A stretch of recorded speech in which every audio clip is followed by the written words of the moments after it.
Welcome back. I gotta resend the soundboard. As always, you can blank Charter Spectrum. It should work now.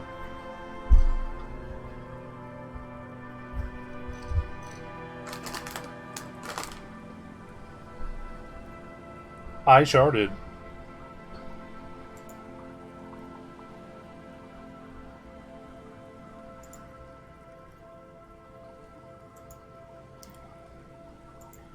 What is it? Don't you recognize it? That hideous pungency, that faintly cloying sweetness. Only death smells like that. Something cold wakes in the pit of your stomach. Fear. Kim, what's that The smell? lieutenant has already brought a handkerchief to his nose. Eyes up, detective. Something's not right here.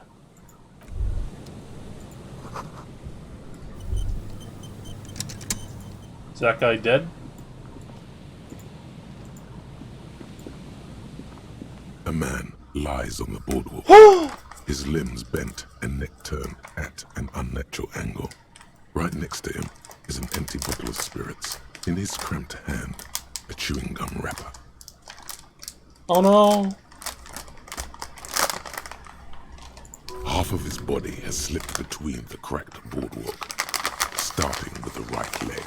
The fall has left him broken, contorted like a sad puppet. The smell is not as bad as a 2-week-old corpse, but it's definitely heading there. Hold on. Lividity is faintly pronounced. Whoever this is has been dead for 2 days. No longer. We need to investigate. Another dead body. This is your job. Steel yourself. Calm now. Carefully. Just another day. Just another dead body. Breathe. He's wearing mud-caked boots, beige trousers, and an old brown leather jacket with a bright blue lining. There are traces of kebab sauce on his chest. No! The leather jacket suits him well. It must be custom made. A cool leather jacket with a bolt of blue? Oh no, this sounds terribly familiar. You find some sunflower seeds and a rain-soaked library card folded into two. His jacket feels sodden and heavy under your hand. Good. We should take a look at that library card after this is done. The man has fallen through a crack in the boardwalk and hit his head against the metal bench. Coagulated blood covers his black hair. One of his feet is still dangling through the hole. You have to be quite inebriated to fall that bad. Well over a liter of pure ethanol. 3 bottles of wine, or 1.5 of spirits. Oh. His expression is dull, like the sea behind him. Drops of water shining on his mustache. His eyes, empty and wide, look frightening in their frozen gaze.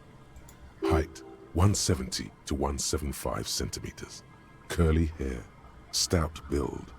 Age, approximately 50 to 60 years. There's some dried blood on the metal bench, right where the corpse's head rests. The floorboards are rotten and slippery wet around the hole. An empty bottle lies nearby. A chewing gum wrapper is clutched in his fist. Be very, very careful where you step there. A dried chunk of blood covers the hair at the back of his head.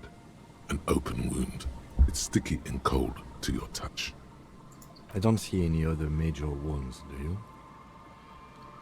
Seems like the head wound was fatal. It's exactly the shape of the bench.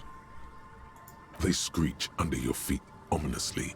It's hard to say whether the dead man's weight was the cause of the boardwalk to break. It definitely looks fragile. You see waves churning below. Something cracks beneath your feet. A .75 liter Tallulah vodka with its cap missing. There's hardly anything left inside. God damn! It's mid-market spirits with a slight touch of menthol. The man meant to enjoy himself, have a good time. Tear all around us. I'd prefer if you didn't collect them this time. It's not proper. Okay. Rubowski spearmint chewing gum. Green leaves on the cover. The man's mouth is half agape from the terror of the fall. The blackness of death. Stench. You think you see white chewing gum too. Confirmed. Nearly the whole pack is there. Solidified on his lower rear teeth. He ate the whole pack, right? It's to cover the smell of alcohol before going home. The worst thing is, I've seen it before. Almost the same scenario, even the chewing gum. It's always the same. Oh. The entire boardwalk creaks in the wind as you take a step back. Looks like one of the locals. He'd have to know this spot to come here. You don't just walk over here. But that's just a lazy assumption. What do you think? A dead working-class man with a bottle in his hand? Don't deceive yourself. You know who this is. Thank you. The woman you met at the book stand? Why do you think it's her husband? The bright blue lining? Well, he's definitely someone. Death by misadventure. He slipped and fell through the boardwalk. A truly unfortunate accident. If it wouldn't have been for that bench, he'd be alive. They'll seal this place off after the news reaches the coalition officials. I doubt that they have enough resources to actually repair the boardwalk. Not that sealing it off would keep anyone away. All it does is keep the city council's hands clean. Based, Kim. Do you think he was drunk? No, I don't see anything that points in that direction. For now, let's treat this case as a simple, albeit sad, accident, unrelated to the murder case. Yes, but what if there's a killer on the loose? 2 suspicious deaths in such a short time frame. A sequence killer? There's nothing that connects those 2 bodies. This is a completely different case, an accident. Someone could have pushed him. It's possible, but let's take it step by step. We still haven't identified the man. What about the kebab? Is it still good? What about it? The deceased ate some kebab. It's probably from a nearby place, maybe in the box. It does seem to be a pretty straightforward misadventure, although there's still a question of identifying the body. From where I stand, I can see 2 options. We either take the case and follow the leads to identify the body on our own, or we report back to the station and leave this for our colleagues to handle. No need to rush. Let's read the library card.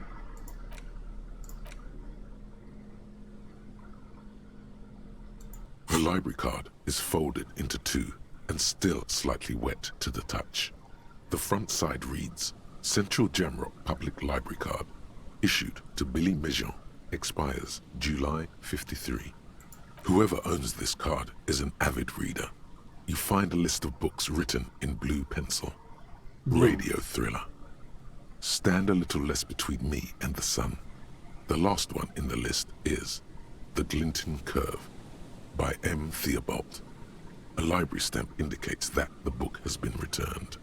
Most of these titles seem to be in the sci-fi genre. Sci-fi. Some thrillers too. If lost, please return the card to the library. Dial 005 02 55211 or visit us at Moreau Street, 78, Jamrock. Business hours 900 to 1800. We should first decide what to do with the body, before taking any other actions. Let's take another look at the body and talk things through.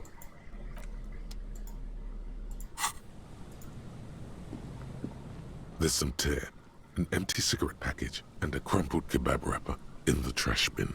You see traces of mayonnaise and ketchup on it, as well as a tomato wedge. The What the wrapper fuck? reads, What shish shish kebab you getting with here? a shell. It's hard to Get a concentrate nicer in the smell. sauce than just mayonnaise The and sea air ketchup. brings some relief. Whoever tossed it here was a heavy smoker. The brand name reads Red Astra. Red Astra is the black market version of Astra cigarettes, known for their high tar content. 2 empty bottles of Tallulah vodka and a can of black potent porter is all you find. No, there's more in there. Livis strawberry liquor, plus some Pilsner bottles too. Better not pick them up. They seem unhygienic. A tragedy.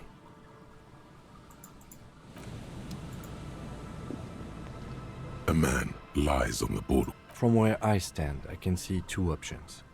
A field autopsy isn't necessary if the cause of death doesn't appear to be criminal, and this looks like a simple accident to me. I'd say we should just write down head trauma in the autopsy report and leave it at that. It would save us at least 2 hours of unnecessary work. You're right. Good call. The guys at processing can take care of the rest. Alright, we've already examined the library card. Let's call the Jamrock Library from my kinema, see if we can learn anything about this Billy Méjean. And while we're there, we should also call the station, let them know that we are taking the case.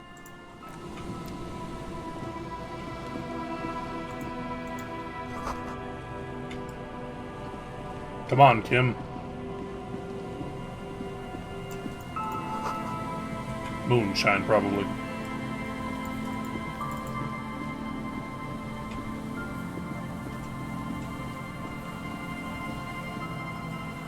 Kim, I got stuck on the corner.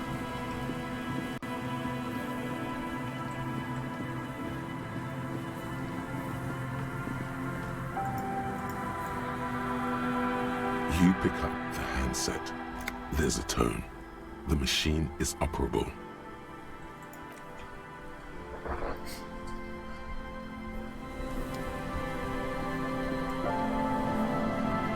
Come on, Kim.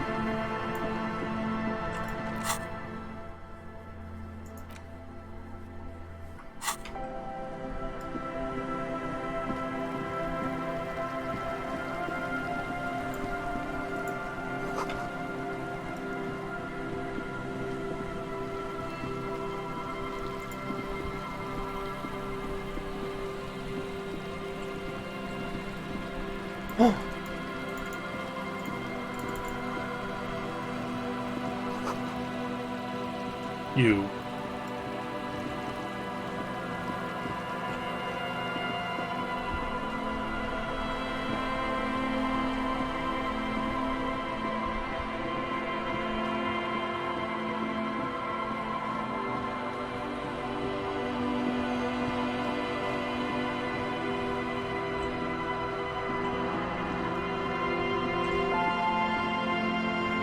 Bit of a walk to get back to the kinema.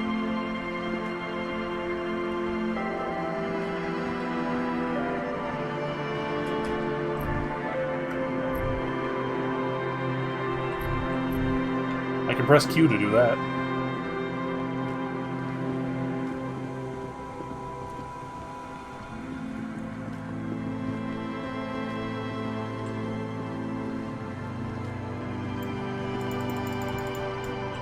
Money.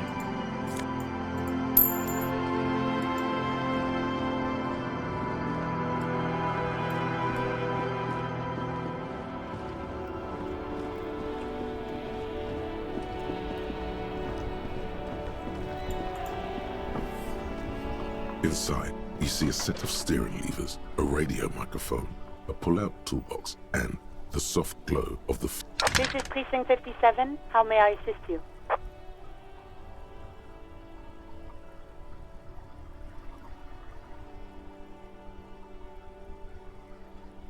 Hold on, officer.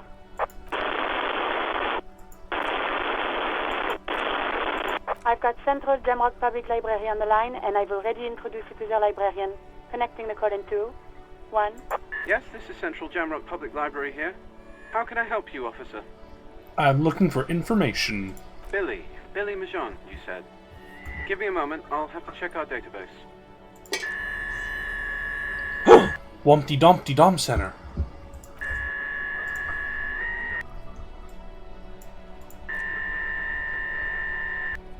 On Moreau Drive in central Jamrock, in a darkened hall lit by orange desk lamps far away from the noise outside, a middle-aged man taps commands into an old radio computer. A printout falls on the desk. Behind him, a lonely reader scours some dusty bookshelves, looking for a paperback. Yes, hello, are you still there? I found Billy Majon's home address, is that alright? No phone number, unfortunately. Here we go, sir. Rue de Saint-Ghislain, 33B, apartment number 20. It's in Martinez, I believe. Capeside Apartments, it says. That's all. By the pier, north of here, those big apartment buildings there. Anything else? It says here that they returned their last book just a few days ago, but I wasn't at work that day. Marie? Marie? Do you remember a reader named Billy Majon? They returned a Thibault book the other day. Maurice, what? A woman yells. Then, yes, okay, if it was the police, she starts explaining something. Yes, it was my colleague Marie. She said that it was Billy's husband who returned the book. He also asked for this new sci-fi release, Lowe's Radio City 87, but we don't have it yet.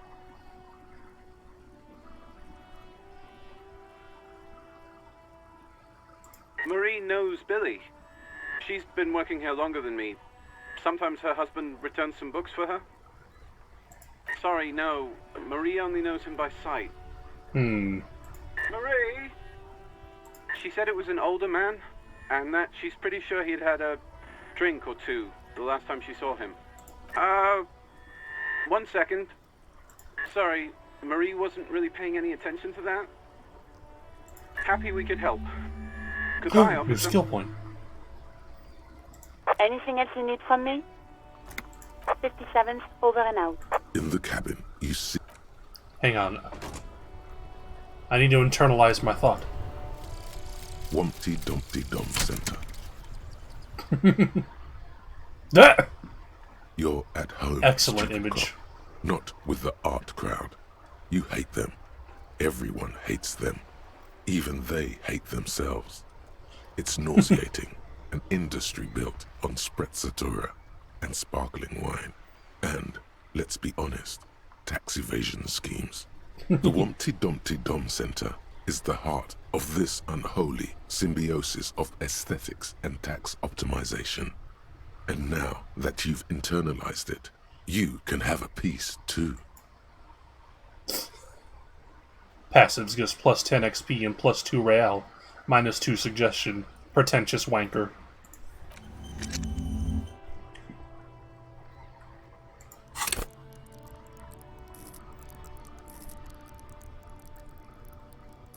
Unfortunately, that means I have 0 suggestion now.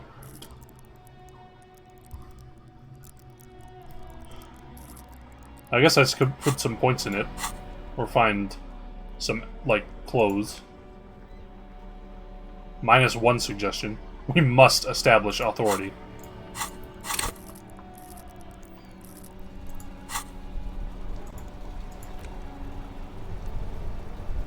Just give me a suggestion. It'll turn down my anger also.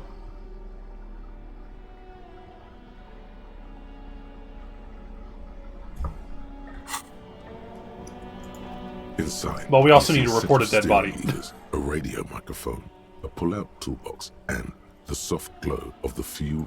This is Precinct 57. One moment. Can you please describe the body? Age, sex, cause of death? We suspect he might have been inebriated when he fell. There were bottles all around him, and traces of vomit on his shirt. Any signs of violence? There might be a sequence killer on the loose. No field autopsy necessary. You can hear her quickly typing in the background. What about his belongings? Did you examine his clothes? Any information on the library card? Good. You have a lead. Do you and Lieutenant Kitsuragi want to take the case, or should I assign it to someone else? I have assigned the case to Lieutenant Kim Kitsuragi. Please follow up on this Lieutenant? library lead to identify the man. We'll send someone to take the body to the morgue. That's all for now. Thank you for reporting in. Is there anything else I can do for you? 57's over and out. In the cabin, you see a set.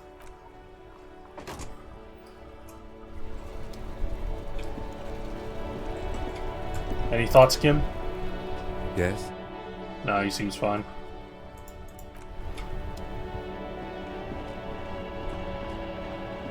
I guess we gotta ask her.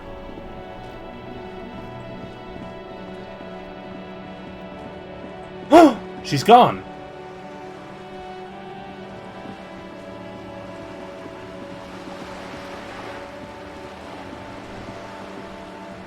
Well, we do have a lead on his apartment.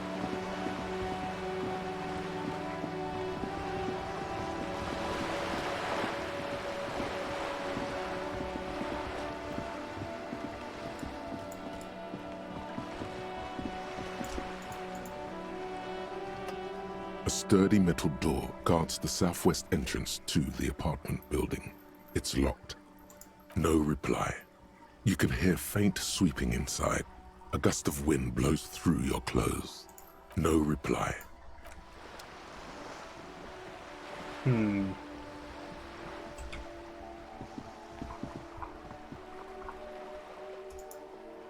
Can you let me in? Hello again, officers. Have you come to admire my mural?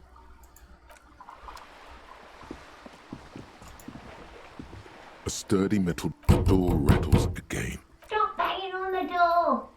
I'm not a customer. Who? From within comes the The police? No. I'll go check the backyard door. backyard door. There must be another entrance to the east. Backyard door. Can we envision this? Just an ordinary wall. Nothing to see here. You have no clue. Fuck. It's just a wall. So many walls all over Martinez. Weather-worn, cracked.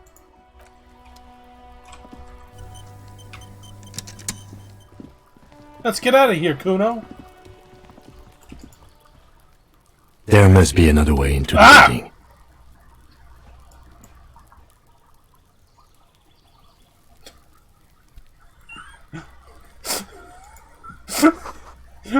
Kim, what the hell?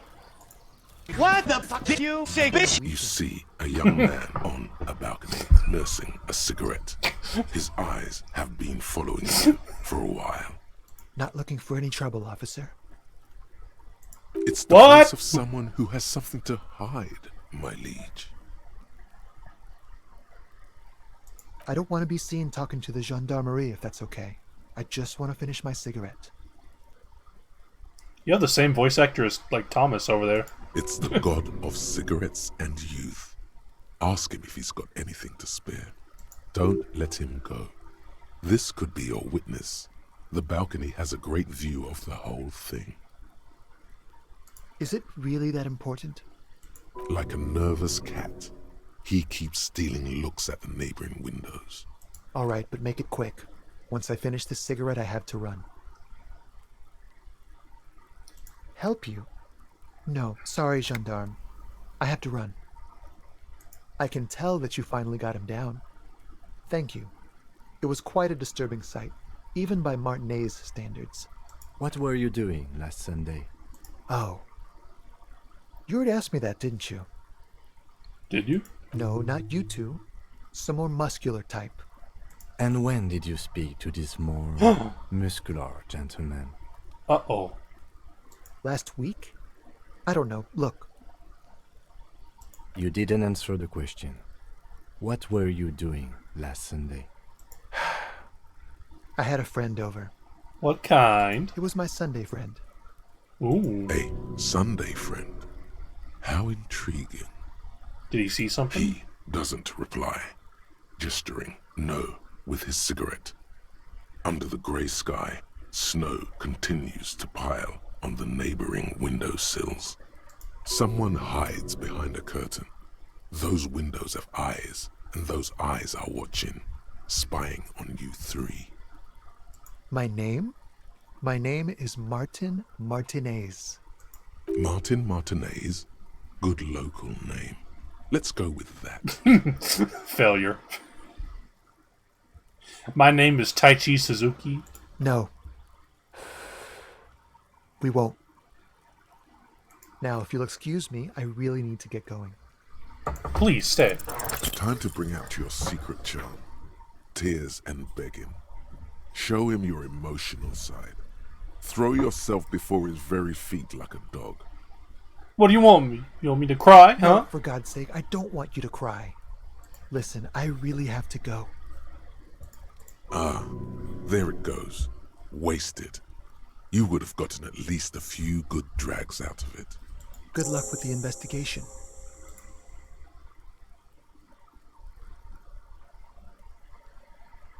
No.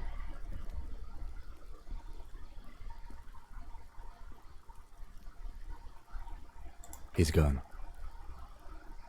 You should No run after point him. in running. Tenements like these often have multiple exits.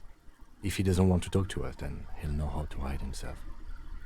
So we just He give could up? be a witness. Him or his Sunday friend. Either way, we need to look into that muscular type who's asking about our case. There has to be a way of getting inside the building. Let's go check out the door near the pier again. Once we found a way in, we can ask around for his apartment. Great. A stone, like any other, lying in a whirl of sleet and mud. Maybe there's something under it.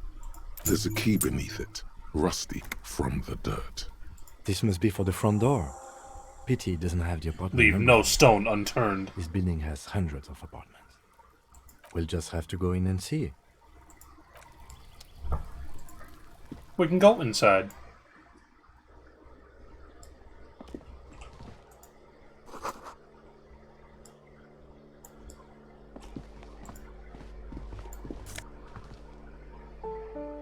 The auditor. Getting a lot of glasses.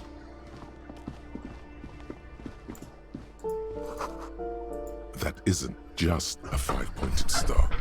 It's an inverted white pentagram cradled in a wreath of antlers. The iconography of communism, in other words. The star and antlers was communist has developed been in here. the 6th decade of the last century and quickly adopted by Mezov and the communards during the revolution. Even today, half a century after, the star and antlers retains the ability to evoke hope, disappointment, and fear in equal measure. To symbolize the toppling of the old order. Also, some social democrats were already using it. Because white is the color of peace. Gone is the glory of hope. Only the scribblings of impoverished students remain in dirty hallways.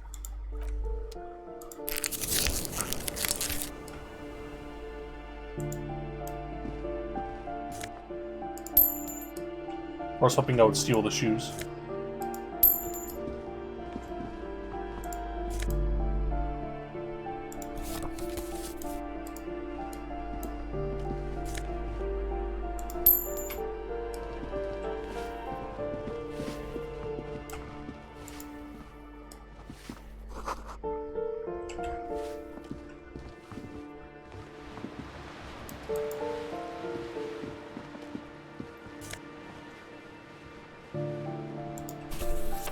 We got a book.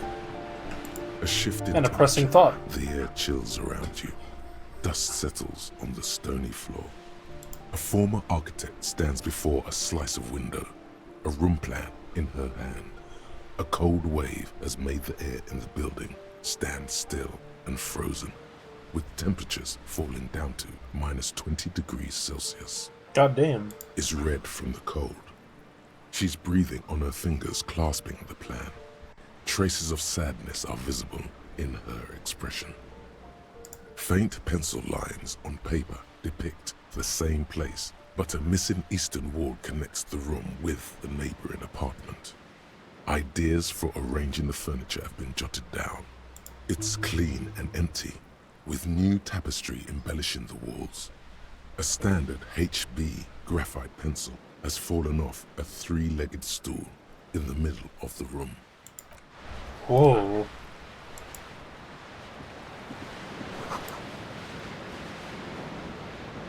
Wearing our empathy gear?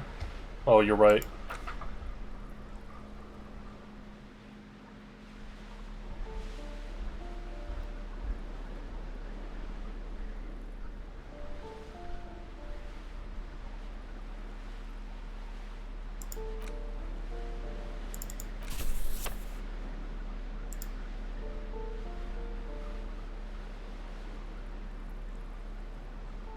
We may need to snort some crack before we go in there.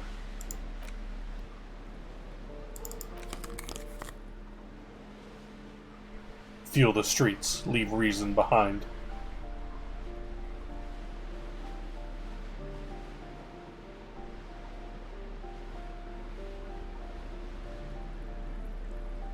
That should do it.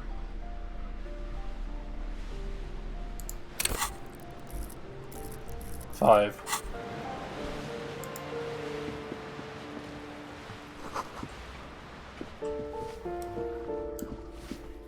There was a fridge in here the whole time?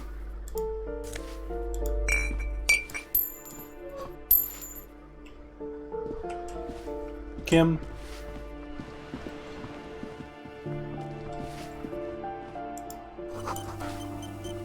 A firing squad for the rich? Based.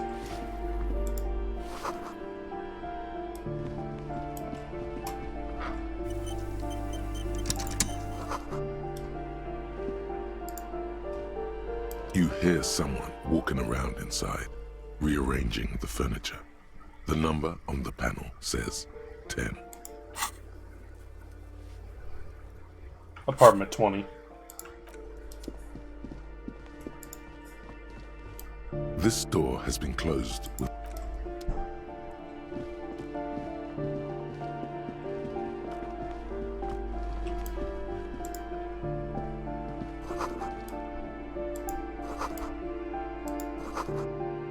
The snoring is scary somehow. You should leave.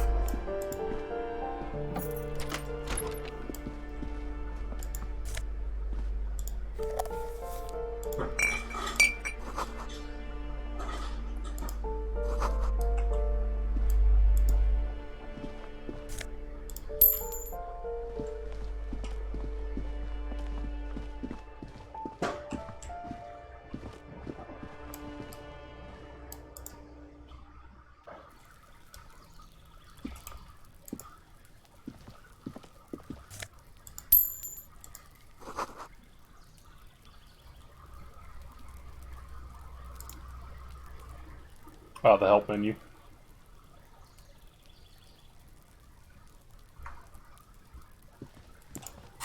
Have any thoughts? Aside from the Wompty Dumpty Dom Center?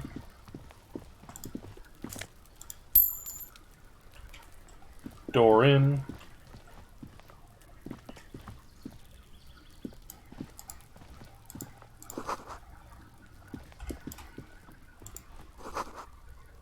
Door 28. A door to be remembered.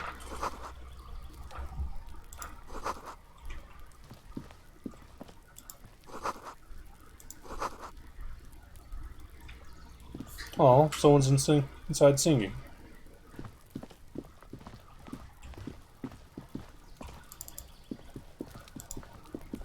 Let's head on inside. a weathered brown door. The number reads 20. Something smells good. Soup alongio. The lieutenant motions to you to go ahead and knock. This is the door. You already know it's the right door. This is going to be so hard. You're right. Let's talk this through. You hear light footsteps passing by the door and some folk music playing on the radio. We have our first preliminary identification. In all likelihood, the deceased is the husband of Billy Méjean. We need to confirm this, as well as deliver the death notification to Billy herself. Now, delivering a death notification is never an easy task. There's a reason why it's often called the most stressful part of our job. This is why it's usually done in pairs. You got this. I'll be monitoring reactions, ready to act if necessary. Try to bail out. Dad, just don't say that you know how they feel. You don't. Good advice. The lieutenant motions towards the door. Hello? Who is... And someone turns down the radio. The police? A moment, please give us a moment. Tidying up, nervously. There's fear in her voice. Come in, the door is open.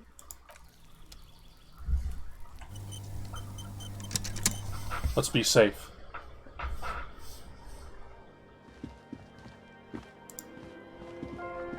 it's you from the bookstand. Did you come to bring my cockatoo back? I don't think I introduced myself properly. I'm Billy. Would you like something to drink? Tea? Lemonade? We're out of coffee. The lieutenant has taken off his foggy glasses and is busy cleaning them in his handkerchief for now. You're on your own here. He must feel vulnerable without his glasses.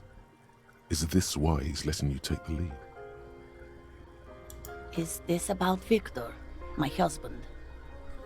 Is he in some kind of trouble again?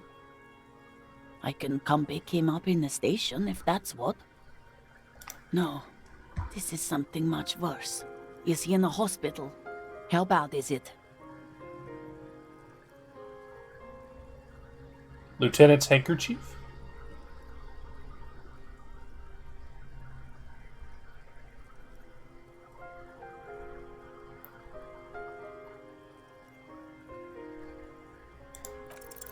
You've done this before. Just keep your focus. God, do I just say he's dead like that? Yes. That's the most important thing. Use that word. What did you say? A great and terrible spike. The blood freezes in her veins. Oh. Oh.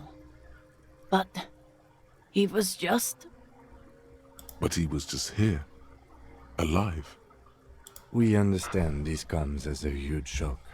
I want you to know that me and my partner are here for you if you have any questions. Take your time, man. What happened to him?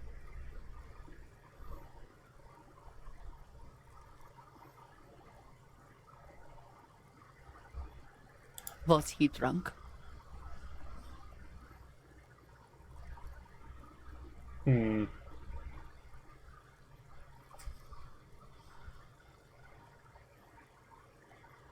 I see. And you just found him there, lying in the cold. How long had he been there?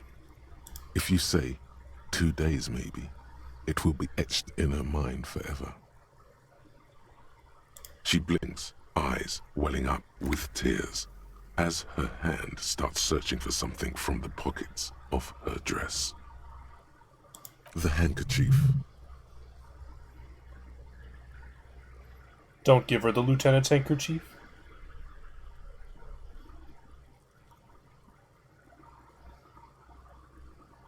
But it's the right thing to do. My connection to Kim is above the handkerchief.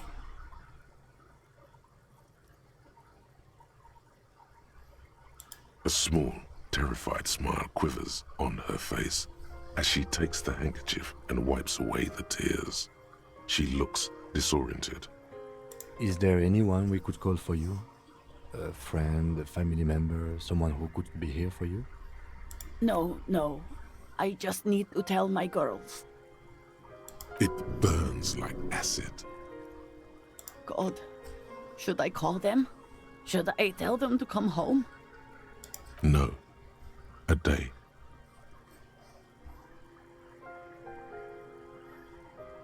Good. That's probably the right thing. Thank you. Just tell me, what do I need to do next? Where is he? Can I see him? We've taken him to the city morgue. The local coroner will be contacting you shortly to arrange the funeral. Here's his number in case you want to contact him earlier. A very good call. Is there anything else that the RCM could do for you? Maybe I should have taken off the froggy hat. No, I'll call you if something comes up. I'm still... Thank you. Thank you for telling me. I'll call if... These are her last reserves of strength. Her muscles will give in soon. Already, she starts to shake. We should step outside and talk.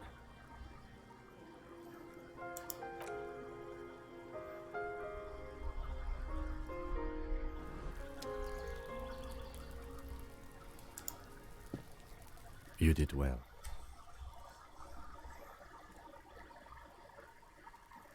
I'll call the station when we're finished with the day, and let them know the name of the deceased.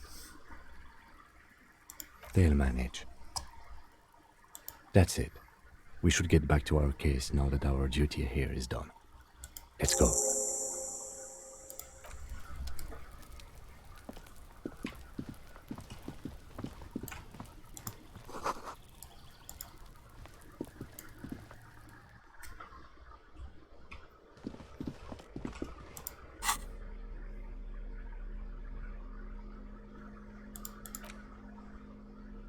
Take that thing off.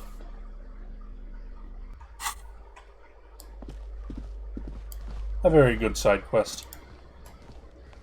This door has been closed with a padlock. A chalk-drawn number on the board says, number 11. It's a solid lump of metal, but the shackle is deeply corroded.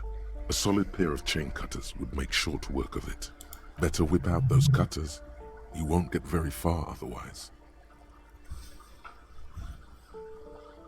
Don't know what happens if you fail that check. I'm guessing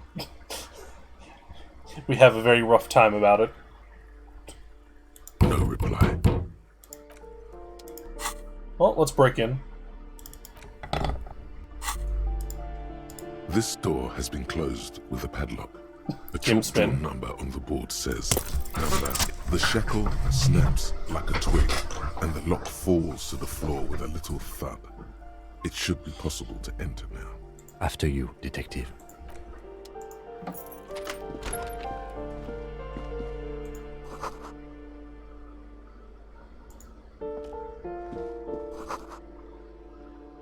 Monstrosities of capital and such.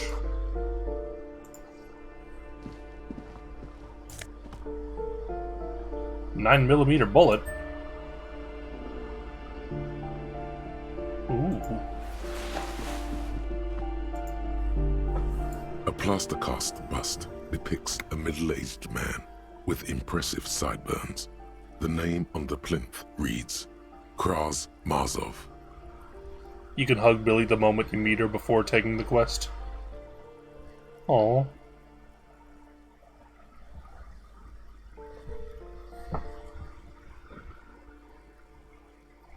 Father Mazov, the hero of the working class. Whoever lives here definitely shares your enthusiasm.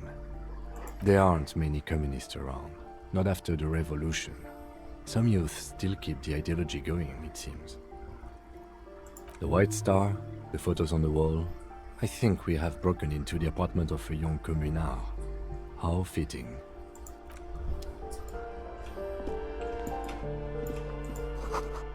Revolutionaries love to pose with their guns.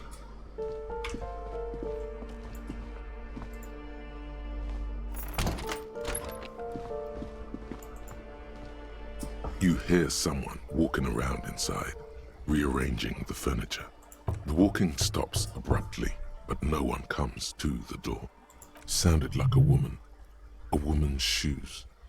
A poor communard, from the looks of it. The room is barely bigger than a closet. That's not what that said. Do I have to open the door? Do you have a warrant? I'm not obligated to open the door if you don't have a warrant. Let's go. We don't have a reason to get inside that apartment.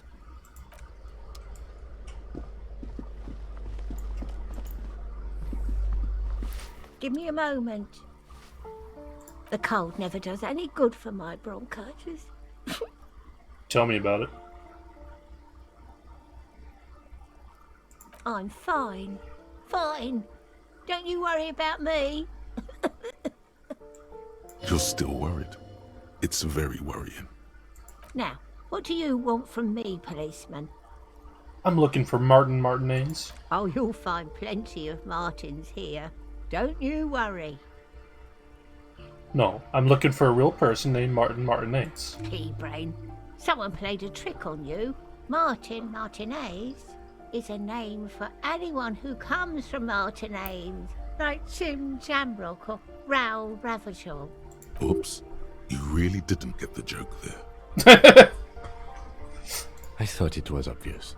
Anyway, officer, we don't have the witness's name. Don't forget to re-equip Encyclopedia Nerd glasses and hat. You're right.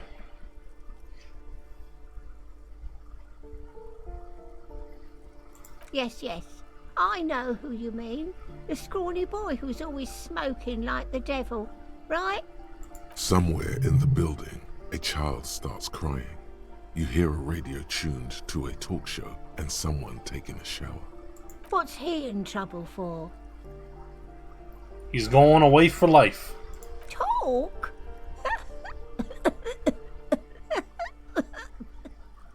He lives upstairs in room 28. Go to the balcony. It's one of those doors there. He's usually home in the evening. Thank you. We should go check out his apartment on the balcony. See if he's home. Thanks. Alright, let's put on our smart boy clothes.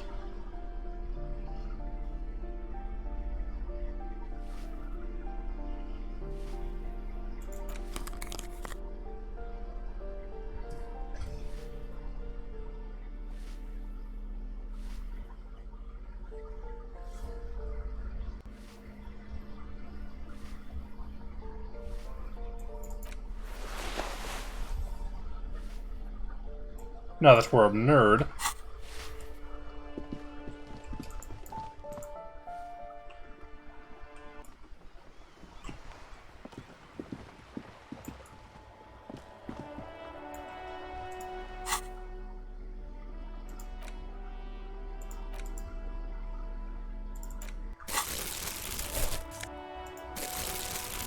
Trash.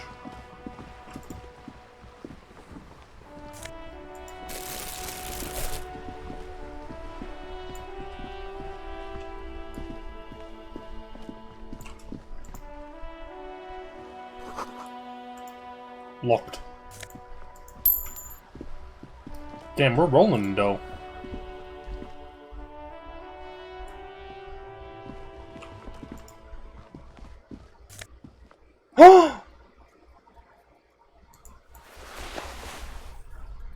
I can almost buy the super drip shoes. Oh, I thought they were cutoffs.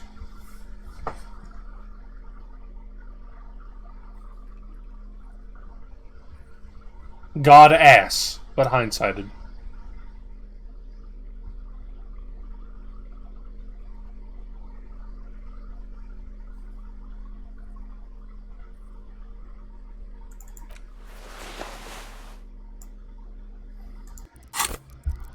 I think our reaction speed can take the hit.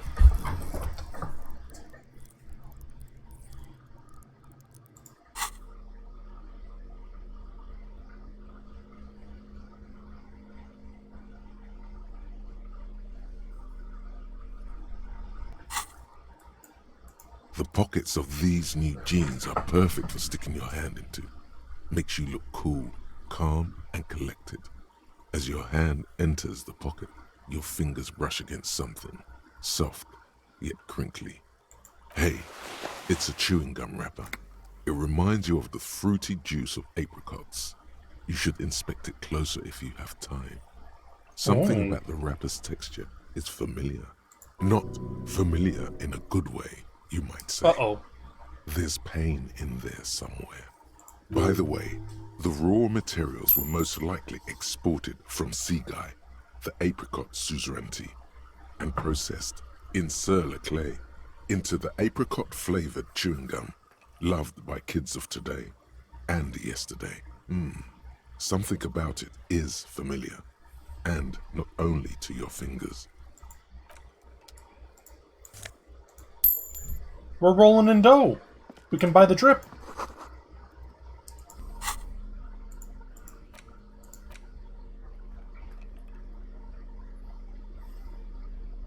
There it is again. The scent of apricots with a touch of cinnamon. Smells like the end of some distant summer. The surface of another planet, or some ancient temple. Yes, from the height of antiquity. A long, long time ago.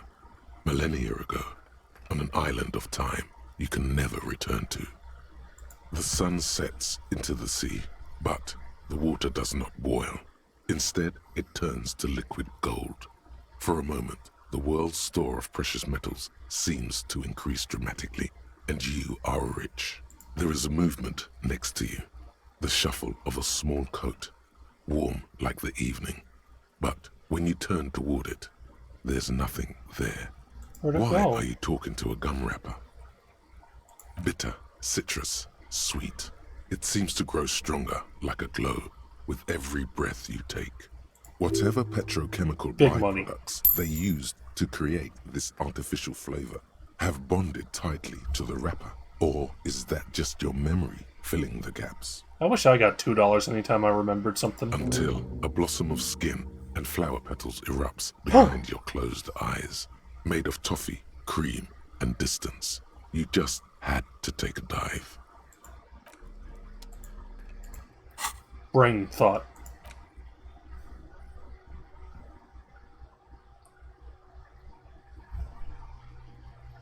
Possibly connected to the dreaded X something. Use the Tutti Frutti gum wrapper. Reconstruct the day you first breathed in her untrustworthy atoms.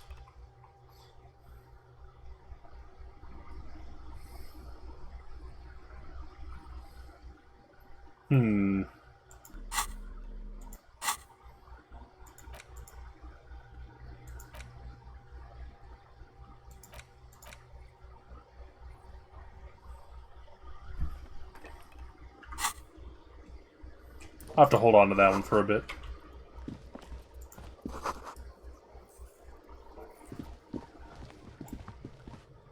Well, I do got 2 skill points. But I need authority. I need to prove authority to Titus.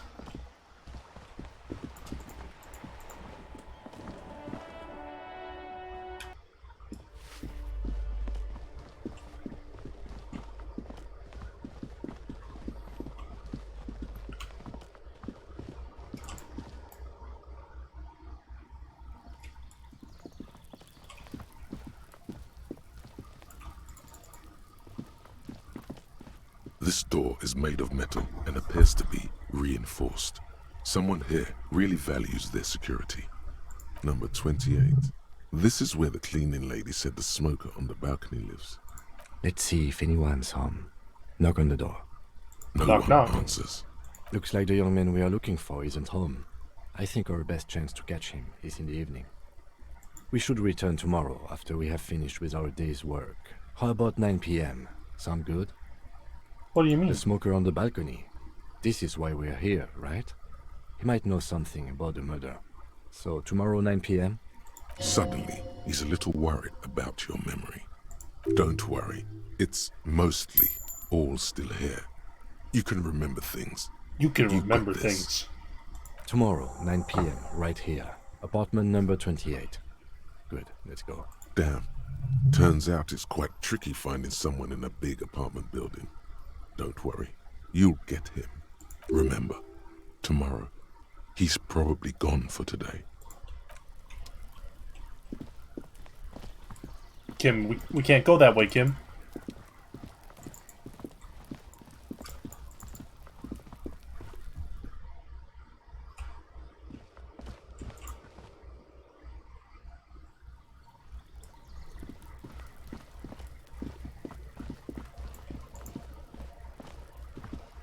Just an ordinary wall. Nothing to see here.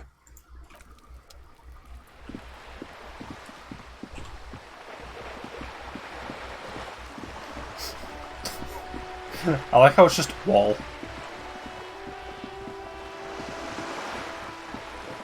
Well, now that we're rolling in dough, I think we can buy something.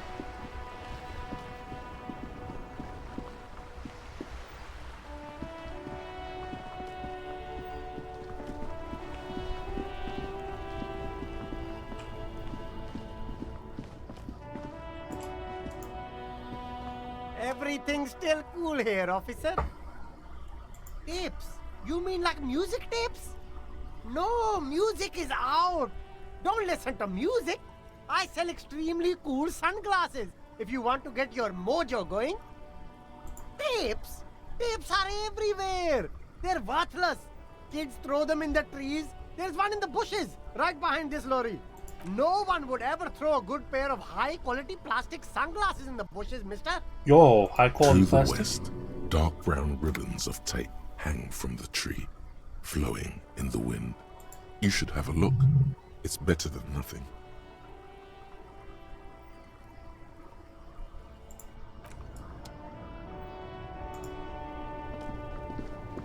There are clothes inside. Don't be shy. These are premium class clothes. Good quality fabrics, best retro design. Save the economy with your style, officer. You find your Let's hands check it deep out. in tattered and faded garments made from weird polyester blends that make your body itch and sweat in all the wrong places. The box smells like cat piss or like an old person with no money. Economical, but also trendy. Look firsthand, buy secondhand. Keep the economy moving. Let's find something worth buying. Something cold grazes your hand. Synthetic and sleek. A windbreaker. Surf, it says, but also wind, summer, 100% waterproof. Holy shit. And sport. All in different typefaces. Practical, and yet it may deaden your senses to the world around you. Possibly because of the awful typeface. Good choice, officer. Mega sporty. And it's only $4.50 for you, sir. Let's see.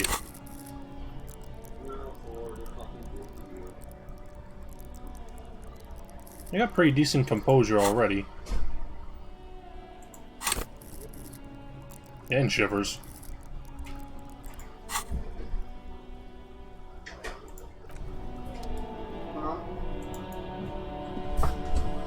The shine on these sunglasses lasts a lifetime, officer. 100% guaranteed.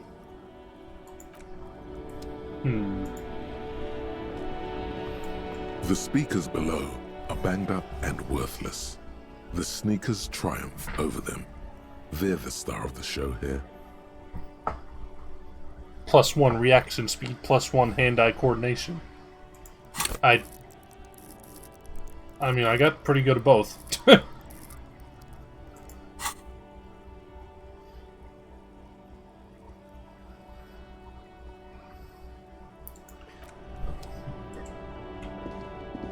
As cool as the drip would be. The hawthorn tree on Rue de Saint Lane.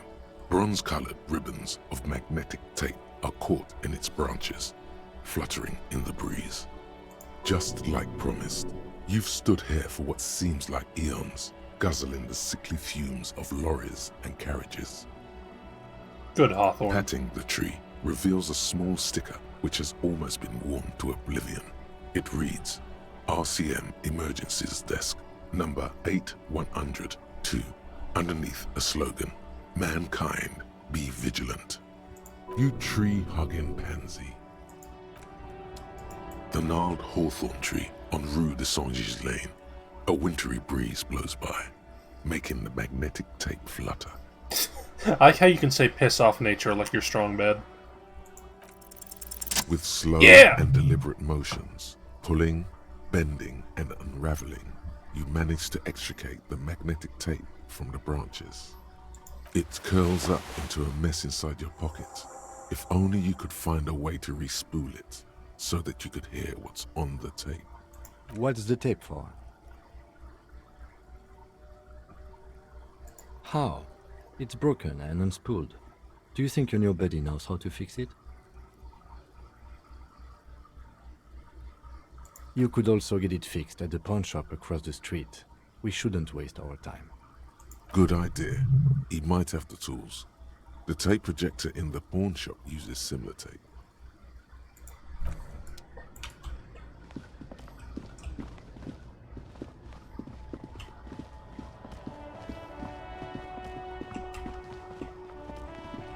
I could also buy the boombox while I'm in there. And that'll make me cool.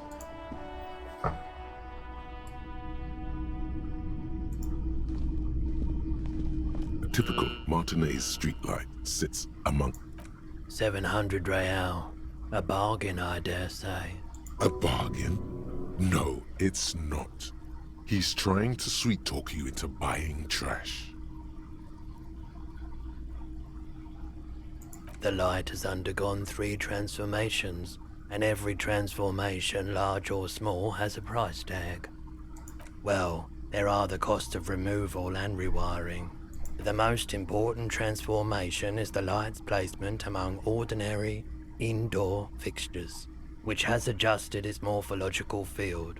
The light became suitable for use inside the home just a few days ago. God damn. Hello, hello. Let me know if I can help you with anything. Can you fix my tape? You mean re-spooling? Yeah, I do, but Great, could you do it, please? I'm not some Mr. Fix-It. I'm a pawnbroker. If you want to pawn the tape, sure. Although it looks pretty worthless.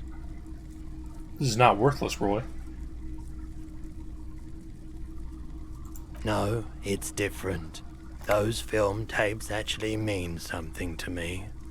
Come But on, this Roy. is just a worthless bundle of old tape. Huh? What do you mean? Yes, what about it? I met some young ravers. They play some weird neo-disco beats there. Is it any good? The music, I mean. It just goes bzz, bzz, bzz. Just like when they get hardcore. Man, you're really invested in this.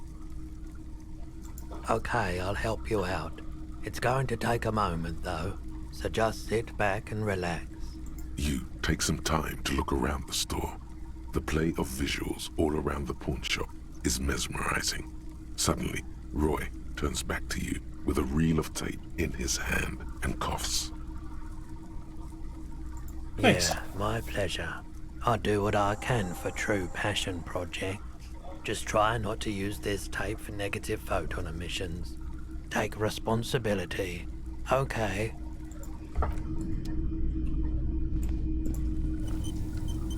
You see rows of toy soldiers guarding the rest of the trinkets. Damn. I don't have enough points in interfacing to find a cool toy. The boomboxes wait on the shelves. And your Sleepy. boombox, that gold and amber Harmon Waushi, stares at you longingly with its Night-night, temporeal Randy. eyes. Mwah. If police work means playing tapes, sure. You can use it for that. Or any other time you'd need to play a tape. I want to buy that boombox. And here you are. Quality sound reproduction on the go. It'll play anything, wherever. Turn any tape into a conversation of sounds and shapes.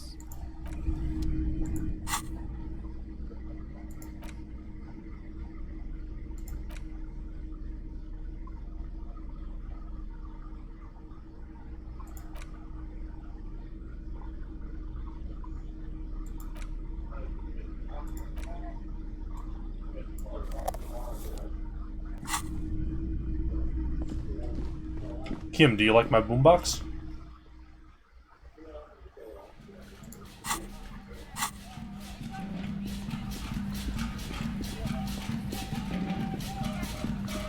Yeah!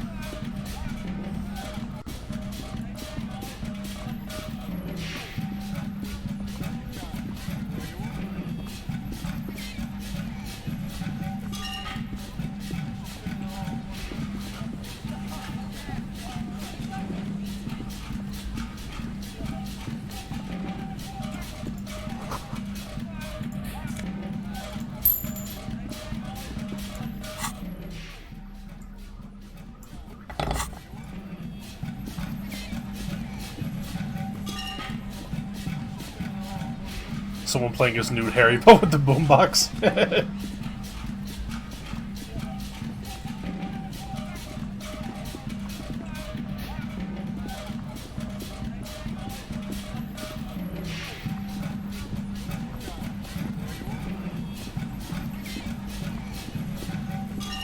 Is chat frozen?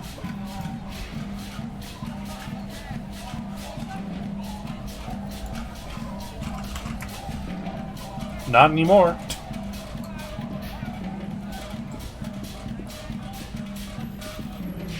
I don't know why Twitch does that sometimes.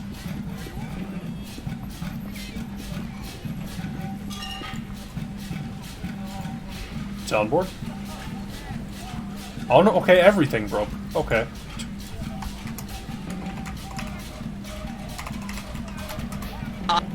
Okay, now it's working.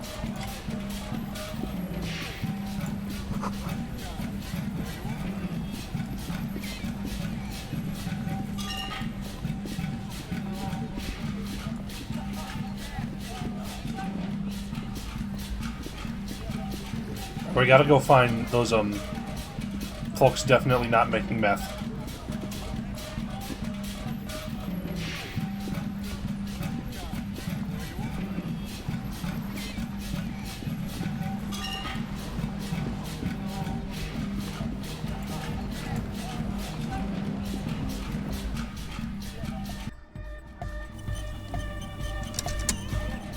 The large-headed youth has... Good morning, comrade.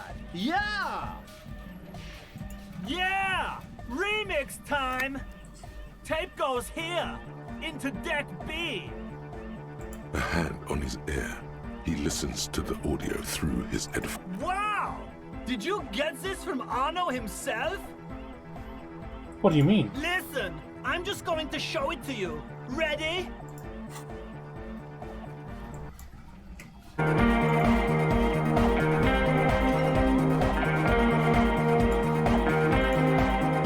Yeah!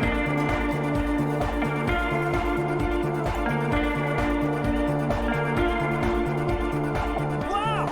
Here's that! The signs match perfectly! Now if only we had the beat for the full assault, it would be unbelievably hyper! Intriguing. The way I see it, Van Eyck based his remix on some famous original piece, like a folk song. Something local. Seems you found an initial part with the main melody. I like how the boombox is playing. I think it's just happenstance. Chaos in action. Contingencies of our limited existence. That and Egghead's fantastic talent. Noid's right. Egghead's technical talent is the key.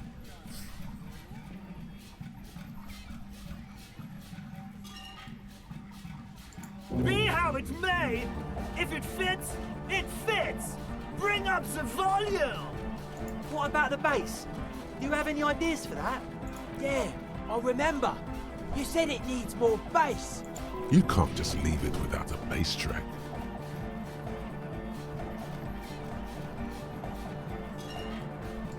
Yo, the warrior! The warrior of dance music! Yeah! Don't be too hard on yourself if you don't figure it out. I think the jam's already pretty ultra. But it could be hyper hardcore!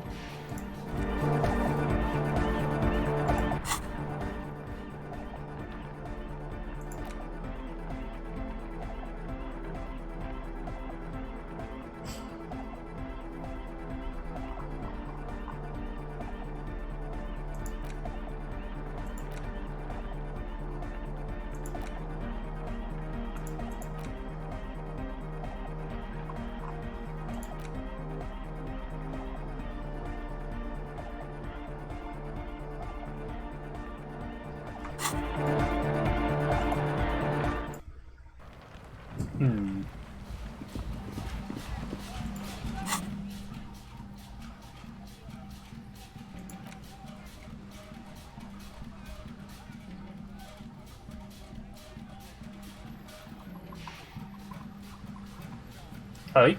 Egg?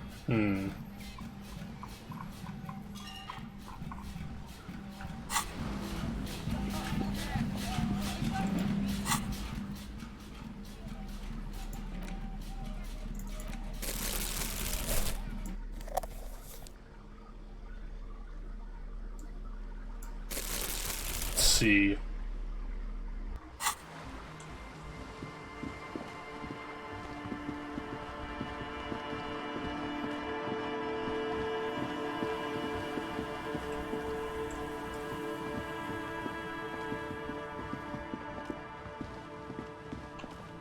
I guess we should investigate the innards of the church. Hello? reel-to-reel boombox.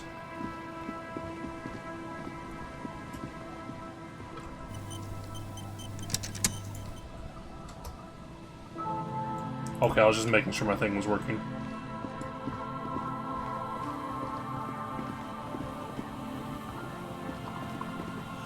I don't think we went up here. Big boulder. $2.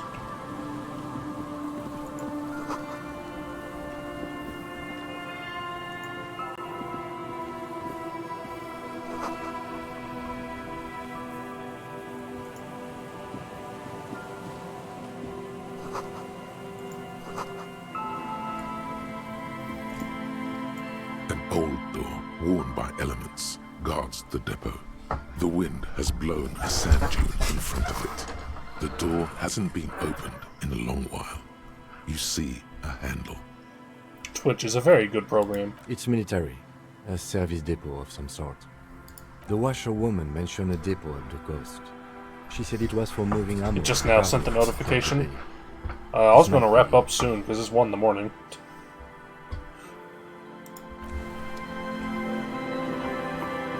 You missed a very sad side quest.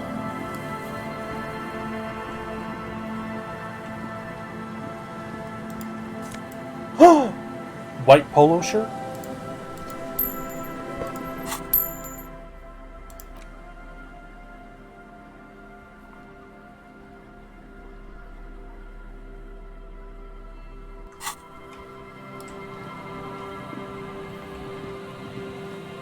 I mean, this is a very wacky game.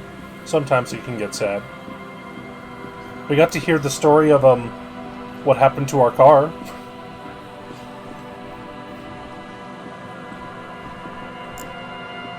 Bird.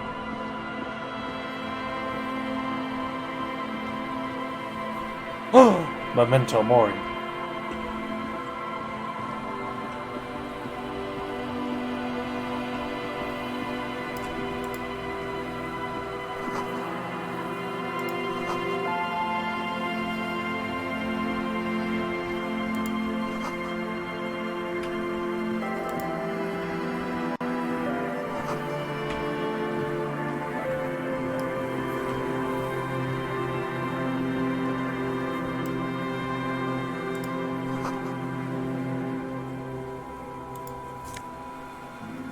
Scented scarf.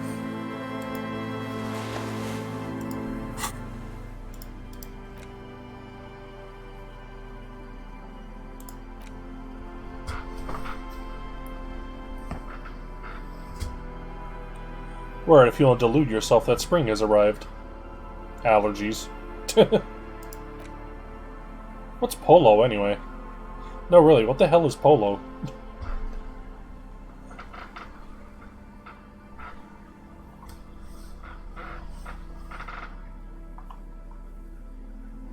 Politics.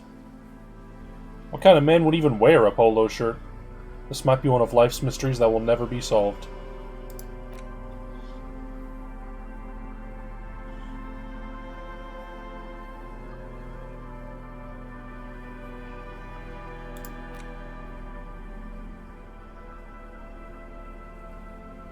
Moderate in every aspect. They're absolutely unremarkable. In other words, perfect. Moralist pants.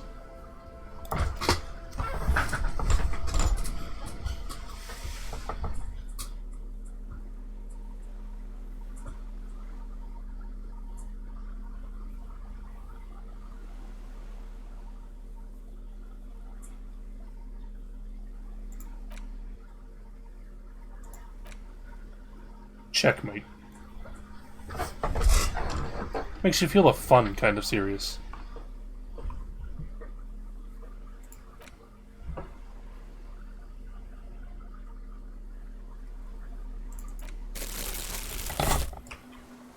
Get my tools of the trade out. Accidentally right-click the menu and freeze the game.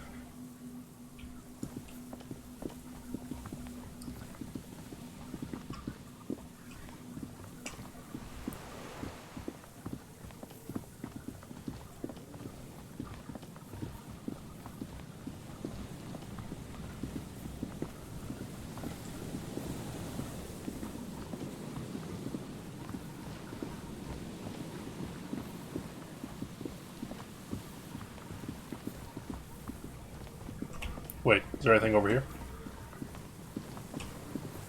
No.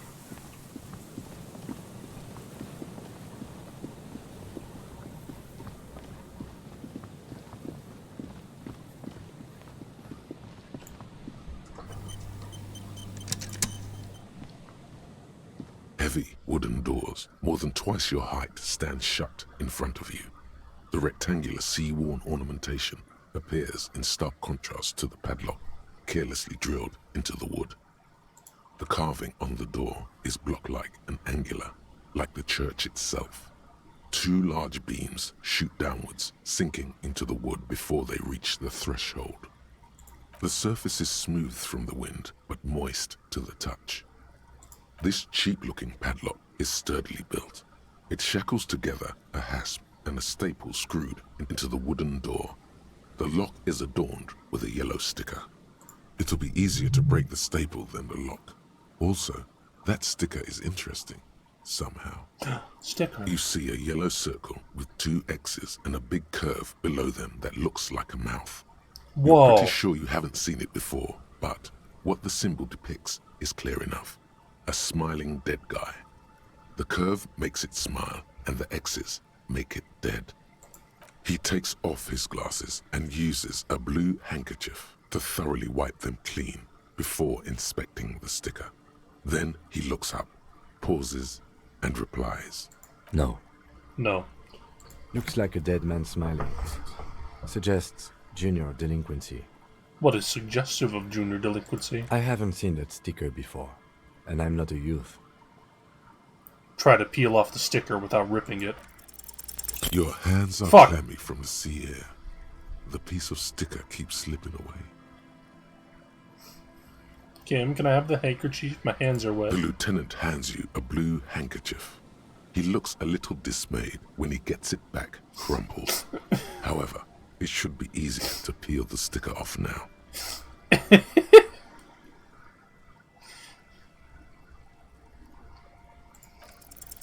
There's nothing like the sound of a sticker unpeeling. Now it's stuck to your thumb.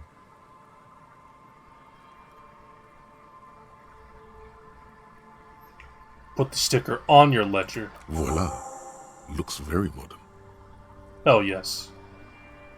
The lock turns easily. You hear a click as the shackle pops open. Let's go. A great whoosh of air rushes into the dark innards of the church, as though rushing to fill a great vacuum in the heart of the city.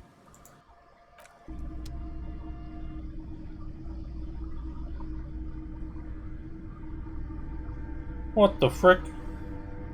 The heart of the city.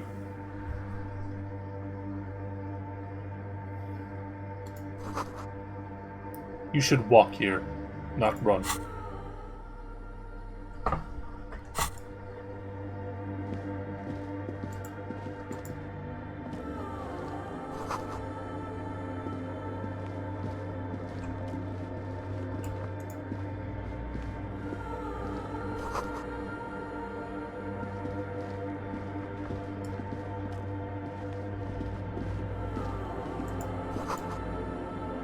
They look recent.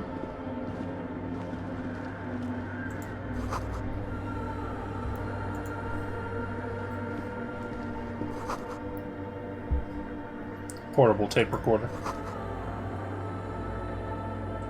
Someone's siphoning electrical current.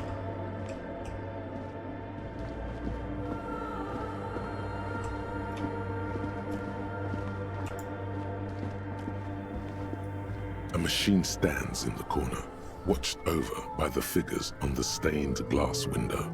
It's turned on and quivering with soft electricity. Another radio computer. And this time it's already turned on. These machines sometimes harbor traps, he thinks. Alarm systems and the like. Let's be careful. We should leave. I doubt this place bears any connection to the case. Let me investigate You see it. fluorescent play and print buttons on the keyboard. A hatch connected to the central compartment is wide open. The lieutenant says nothing. You see the machine's glowing frame reflected back from his diamond-shaped glasses. You're free to proceed. Behind the hatch sits a cube-like crisscross of filaments, smoldering in the dark like fireflies. Silver tape on the side says, in black marker, log, February to March. This is the machine's filament memory. Press play to access its contents. The speaker comes to life. Static seeps through the machine's planar magnetic driver. An old lady greets you. Her voice sounds 100 years old. Good afternoon, Fortress Accident on Saint-Brun. This is the East Insulindian Repeater Station 1. Please repeat, is this the personal log? It's the same old woman you spoke with through the radio computer in the doomed commercial area. I have two machines registered to this company name in Martinez. One on Saint-Brun, the other on Rue de Saint-Ghislaine. Saint-Brun, that's the church. And Rue de Saint-Ghislaine, that's the doomed commercial area. Anything else I can help you with? Yvonne, it's me again. Good, thank you. Please repeat, is this the personal log? Good, please repeat the password. Let's look around. There's no use trying to guess the answer. Received. I will register this login attempt. Fortress Accident, is there anything else I can do for you today? Goodbye, Fortress Accident. The machine's keyboard is still illuminated. Nothing happens. Hmm.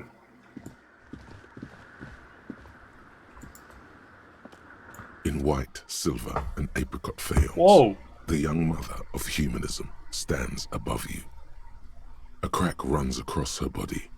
She is impossibly tall, oval-faced and sad. A dark and radiant majesty. This is her innocence, Dolores Day. Cradled in her arms are a pair of glowing lungs, clearly visible from underneath her flowing dress. You should kneel. Alright, let's kneel.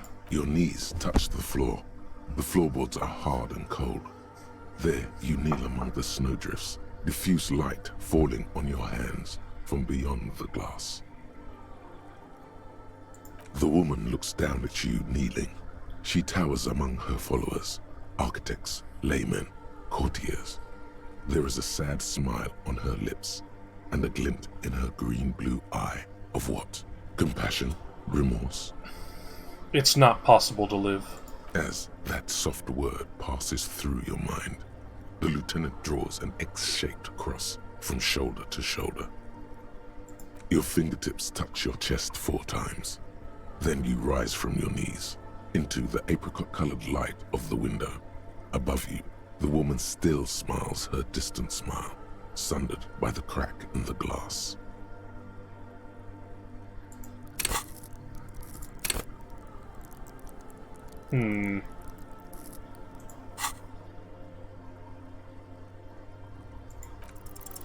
Despite the damage you've done to yourself, the title appears lodged in your hippocampus. This is Her Innocence, Dolores Day. The innocence of humanism, internationalism, and the welfare state. Perhaps the most famous human being ever to have lived. No amount of Commodore Red can wipe her sad smile from your brain thing.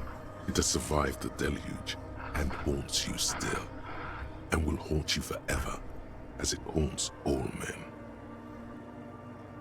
The highest category of historic individual, an embodiment of the world spirit. A ruler? More, an innocence is elected to office by the founding party, a precedent that has taken place a mere 6 times in the entirety of history. The legal system of the Real Belt is built to accommodate an authentic rule should it coincide with our time. An innocence is infallible. The decisions made by one are not decisions. They are inevitabilities. What would have happened anyway? Only accelerated, packed into decades instead of centuries. An innocence is a continuous, compressed event, a sacred human being. It is an honor and a glory to live when one is in office. Are they in office right now? No, we are alone. Damn.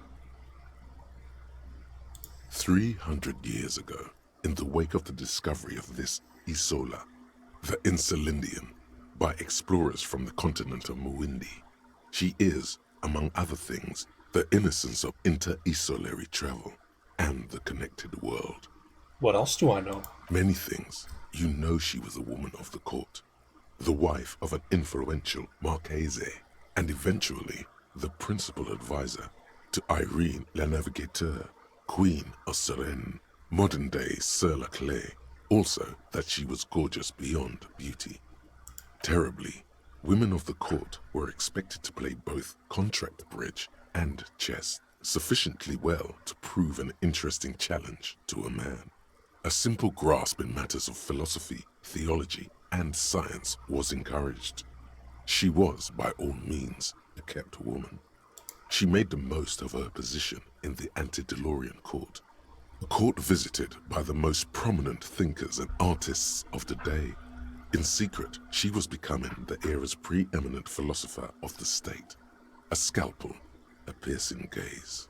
She was an almost preternaturally magnetic and intelligent individual. To her contemporaries, she appeared out of time, a messenger from the future of the species. We all fell in love with her, head over heels. Even before she was declared an innocence, her influence was tremendous. It was on her advice that Irene La Navigateur sponsored a number of voyages. We know so much. A costly, often tragic endeavor, ultimately vindicated by the discovery of the new world, the piece of reality you're standing on. She was crowned 2 years after the first expedition returned, setting in motion what is widely considered the greatest era in history. The DeLorean era. Wow! Wow indeed. When her innocence was declared, and the queen she had advised for years fell on her knees before her, she was so overcome with emotion that her lungs started glowing in her chest. Bystanders reported golden filaments lighting the already sunlit chamber around her, clearly visible beneath her dress. Oh, more. As did we all. The lands of the Mess and the Occident, and even far away Supramuindi, altogether 21 of the 40 mundial nations of the time, immediately accepted Innocentic rule, even before her crowning. In a city called Advesperaskit in Vespa Messina, her homeland, the name of the city means evening comes, but it happened on a winter's morning, with the canals frozen and slush falling out of the sky. She was dressed in a white and pearl dress on an emptied-out plaza with the crowd far away. Already, her Theriers, the secret servicemen of the Innocents, were worried about an assassination attempt. Oh yes, she looked like humanity's young mother, a perfect mother, insultingly beautiful. It was as if her face and shoulders and hands were covered in a soft down of underfeathers. You know this well. This woman invented centrism. Oh no! Midwinter snow was beating the cobblestones around her. A small attaché of officials stood by. Hillary as her Clinton, Jesus Christ. Gold wreath on her head. The crowning was mostly witnessed by secret servicemen.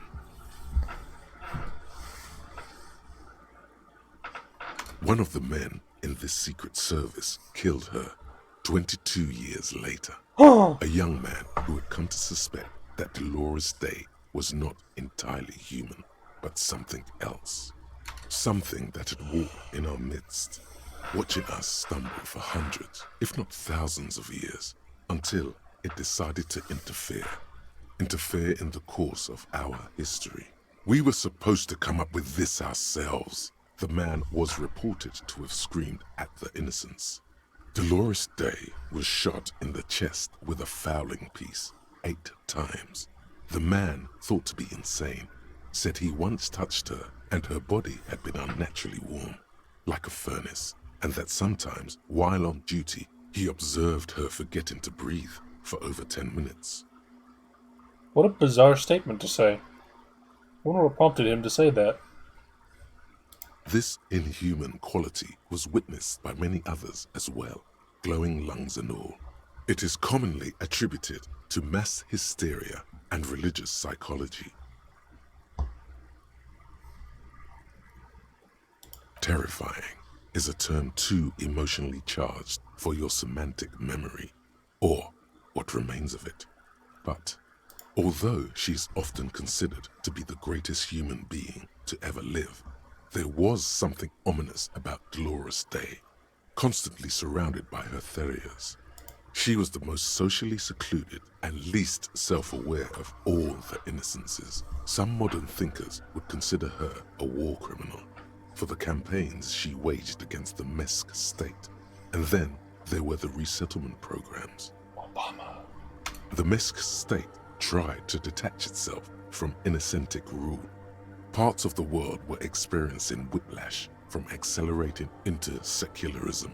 Her mandatory education programs and mass resettlement of upstream Marguerite were problematic as well. Dissenters were suppressed by a military force she called the Army of Humanity. She adored chess, yes, but also military war games. Dolores Day often holds a tiny tin soldier between her index finger and thumb in icons such as this. She was also blonde, the blondest woman you have ever seen, with green eyes the color of the Pacentic, mare interregnum. Little is known of her Marchese husband. It's as if he vanished from history after completing his role, which was to introduce Dolores Day to court. In conclusion, yes, there is something lonely, paranoid, and even terrifying that people seldom mention, but feel when they think of her. Lieutenant Yefrater, you've stood there for over 5 minutes. What are you thinking of, if I may ask? Glowing lungs, that's fucked up.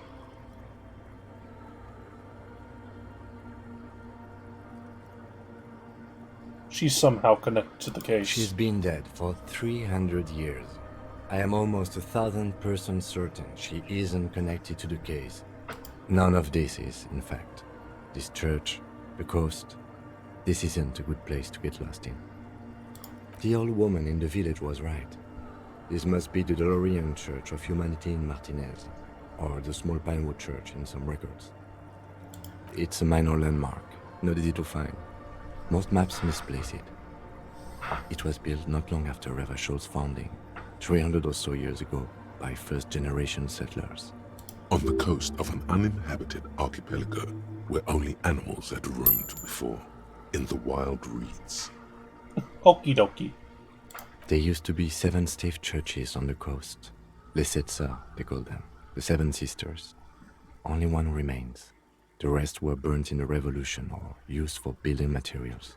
We should be respectful here, although the building appears to be deserted. I do not believe we'll find anything connected to the lynching here. Something else, perhaps? We ball. The shards glimmer in Never mind. You see little pearls of light on the edges of the crack that splits the female figure. Something was written there. Remains of broken letters line the emulsion. What it said, you do not know.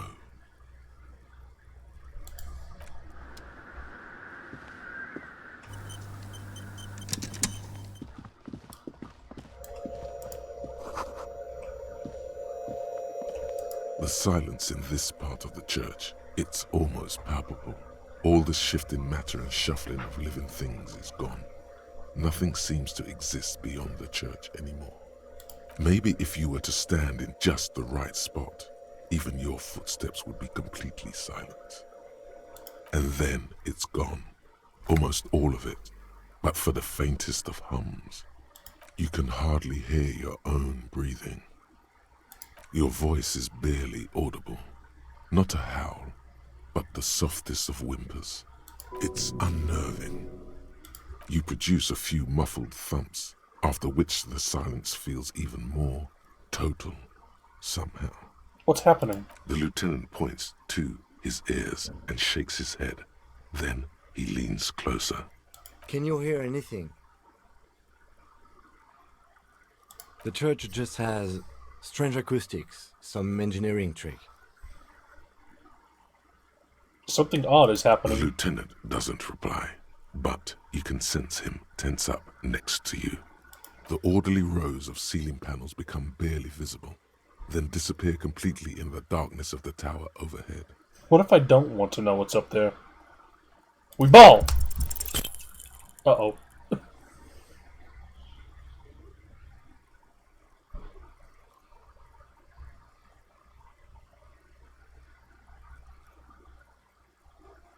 Just darkness without end. It makes your head spin. Filled with vague shapes of woodwork, the sense of a great height. There's nothing. You're dizzy and disoriented as you see dark and more dark rising. Officer, what are you looking at?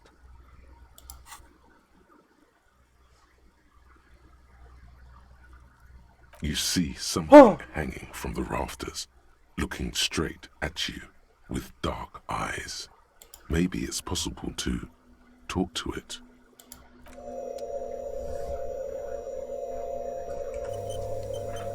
Are you the crab man? Is that a man? Looks more like part of the carpentry of the building came alive and is now studying you intently. The crab man. Are you the crab man? The man leaned forward a little, fixing you with a steady, unreadable gaze, then speaks. Habitual alcohol use has made you into a scared little pussy, Holmes. But don't worry, everything's gonna be alright. You come to the right place. That accent is Villalobos, a peninsula in Mesk and a district in general. There's a sizable contingent of Villalobos-speaking Mesks in Revachol. That place Here for what? you can receive the mother's love. And when you're ready, she will take your hand and lift you out of the despair at the bottom of that bottle. This man is obviously a habitual narcotics user. Do we really need to question him? I'm put off by this religious stuff, he thinks, and maybe the ceiling climbing too. It's all very hard to square with the lieutenant's own view of reality. Hey, and what was that about, the bottle again? You haven't even drank that much lately. Lay off it already. Sheesh. Oh, hell no. Está crudo, way. I see deep inside you. Your body and your spirit are suffering greatly from overindulgence, and you don't even know it. Oh, I'm very in Not touch with all my of it. suffering. I was like you once. You don't know all the havoc El Vino is wrecking on your mind and your spirit. Necesita parar, homie. You know, actually, since we're here, you may want to pay attention to what the ceiling climber is saying. Look at these crazies. What Al is Ghul. this shit?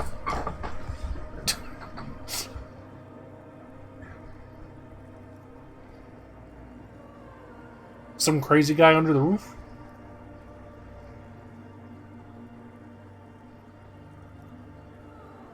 For some Don't reason, I feel trust like you me. have a point. Trust the mother.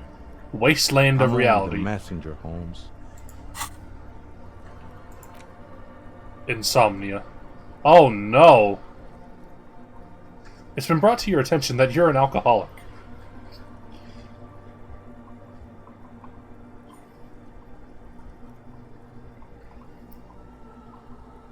You're crawling on your knees through life, your booze-filled belly dragging on the ground, your brain now fuzzy, now in overdrive, your hair sticking together with today's cold sweat and yesterday's vomit. Maybe you can quit?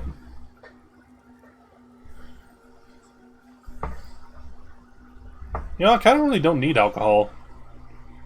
Like, it increases your, like, physical at the cost of morale, right? But I'm already a himbo.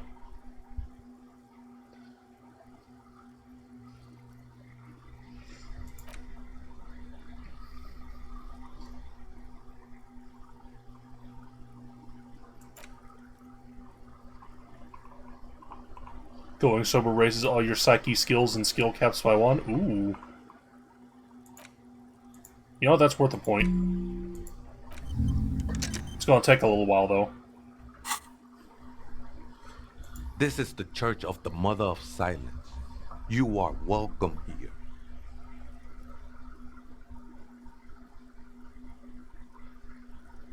Are you the crab Never man? known myself to be a crab, but if that's the name you got for me, I won't stop you from using it. It's more like a spider. I always thought of myself more like a flame, flickering along the rafters and beams. It may be that I gotta work on my technique. Or were you before you became a crab? I was in a gangway, but my memories of that time are fading. Most of them are already gone. I lost my memory too, but I like it. That's not really the point, I say. You gotta give yourself over to service. Service of the mother, that is. Do you remember your name, sir? Tiago's my name, but those syllables don't mean much to me these days. A name isn't just your identity, but also, so to speak, your place amongst your fellows, your place in the world. I ain't got no use for such a place anymore.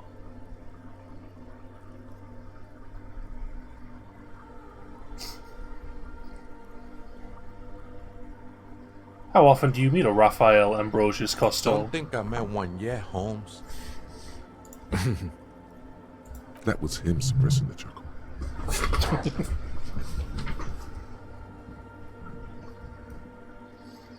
You know where the other spooker is? Other spooker? Oh, esa viejita es muy estudiosa. Don't know, Holmes. No. I just call her viejita because of her clothes. She's actually quite young. Or maybe not that young. Age is just one of the many masks we wear. Don't know where she is? That's what I said, Holmes. Don't really follow her comings and goings. Just see her typing on her computer now and then. We got different interests. I'm afraid not, Essay. You just have to wait until she comes back, or search through her radio computer. Have you heard her say the password? Too many times, Essay. You need it for something. Surveys are a good way to fish for personal information, especially in the name of public safety.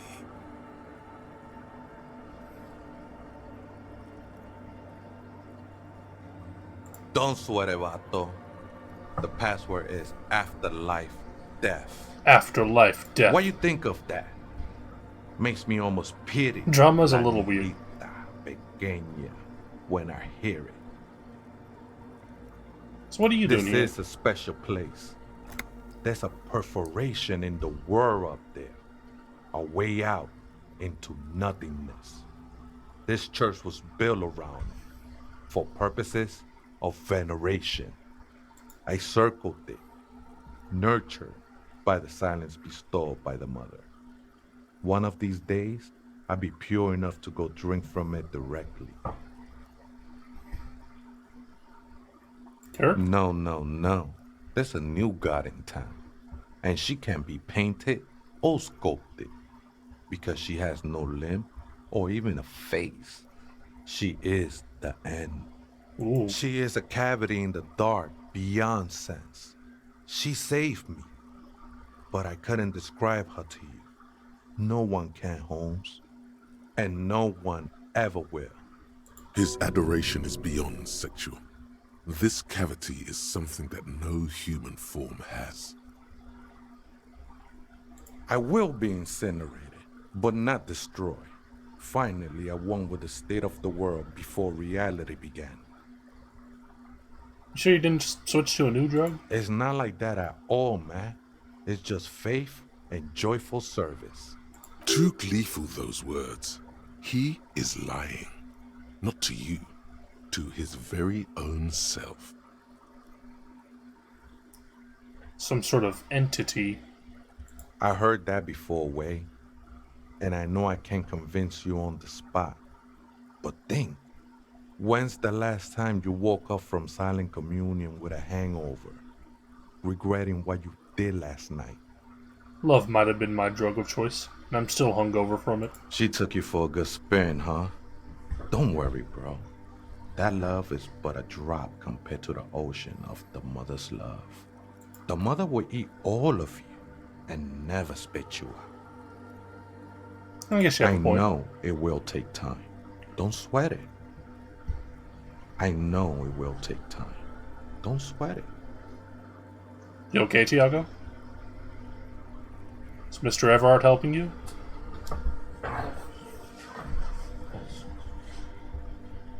I'm a seraph, Holmes. I sing the mother's glory.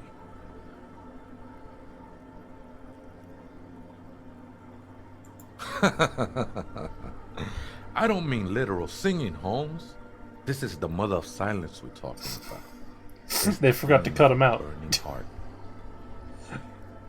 You may be thinking, but fire crackles. I don't blame him. No, This game has Holmes. like 20 That's the gigabytes of material audio. That's burning. The flames themselves are without sound. It's more than like the game itself.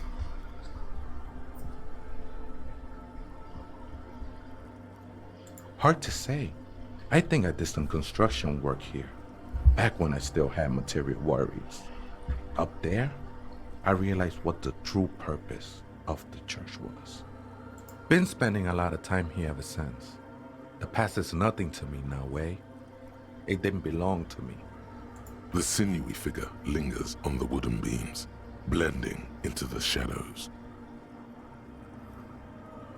Police raid a while back. Did you witness it? Not really, or at least I don't remember much of it anymore. The mother's love has done its job. That's what's so great about the mother. It lets you forget about everything. Some ravers want to turn this place into a nightclub. The ones in the tent outside, right? I see them. Guessing they're the ones who call me a crab. Probably scared of me. They have a reason to be scared? Nah, man. They look pretty funny. And I don't harm no one anymore. Anyway. Though he used to, a long time ago. Trust you won't get in the way of some enterprising youth? Wouldn't bother me none to have them spin music in here. I'm usually way up there, imbibing. Oh, Might agreeable. even be nice to have some company. I think we're done here, Essay. That was an interesting conversation.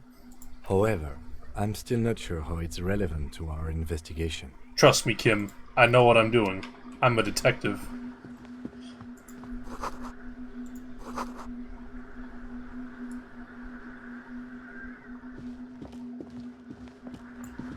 Pants. Oh, scarf.